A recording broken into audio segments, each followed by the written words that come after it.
Bagaimana jika seseorang bernazar untuk i'tikaf? Orang yang bernazar untuk itikaf maka itu adalah hutang yang harus dibayar kepada Allah Ta'ala. Umar bin Khattab pernah mengatakan, ya Rasulullah, saya dulu pernah bernazar untuk itikaf di Masjidil Haram, dan itu di jahiliyah. Dan sekarang saya di Madinah, ya Rasulullah. Maka Rasul mengatakan, tunaikan nazarmu ini, tunaikan nazarmu. Ya, sehingga harus ditunaikan. Zakat tersebut harus ditunaikan, dan itu merupakan kewajiban. Wallahu a'lam. Apa perbedaan i'tikaf sunnah dan i'tikaf wajib? Itikaf yang wajib itu adalah nazar tadi. Itikaf yang dinazarkan. Misalkan orang mengatakan, jika Allah menyembuhkan penyakitku, maka saya akan itikaf selama 10 hari di akhir bulan Ramadan. Kemudian Allah menyembuhkan penyakitnya, maka dia wajib untuk itikaf, dan itu menjadi sebuah itikaf yang wajib. Kemudian yang kedua, kalau itikaf yang sunnah, yaitu apa? Yaitu itikaf di mana kita tidak pernah mewajibkan. Kita tidak mewajibkan itikaf dengan nazar kita, maka itikaf tersebut kalau kita mau itikaf maka itu hukumnya disunnahkan. Wallahu a'lam. Apakah anak yang belum balik boleh i'tikaf? Nah, itikaf ini boleh siapa saja.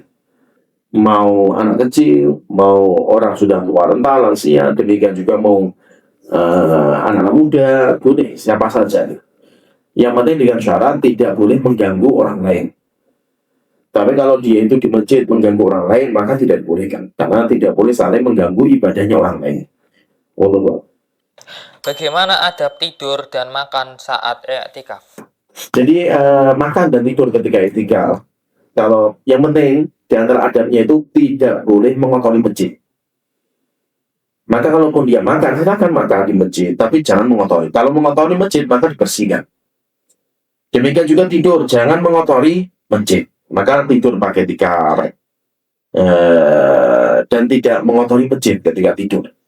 Demikian juga yang kedua, tidak boleh mengganggu orang lain. Jadi tidak boleh kita makan di mana ada orang yang sedang sholat berjamaah, kita makan, sehingga akhirnya konsentrasi orang-orang yang sholat itu bisa terganggu. Demikian juga kita tidur mengganggu ibadahnya orang-orang yang sedang beribadah. Maka ini tidak dibolehkan. Apa hikmah dan keutamaan i'tikaf di 10 malam terakhir Ramadan? Jadi di antara keutamaan itikaf, karena Rasulullah itu itikaf.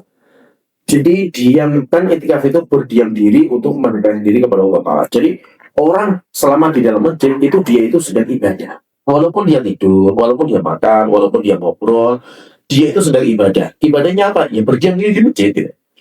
Sehingga kalau orang itu itikaf, dia itu bisa beribadah selama 24 jam setiap harinya. Bahkan orang yang itikaf, kalau dia punya niat untuk menunggu sholat berjamaah, itu seperti orang itu sholat berjamaah. Sehingga dia itu niatkan untuk menunggu sholat duhur, niatkan lagi nanti menunggu sholat asar. Maka dia kayak 24 jam dia itu sholat. Ini menunjukkan bahwa itikaf itu pahalanya luar biasa. Wallahu a'lam.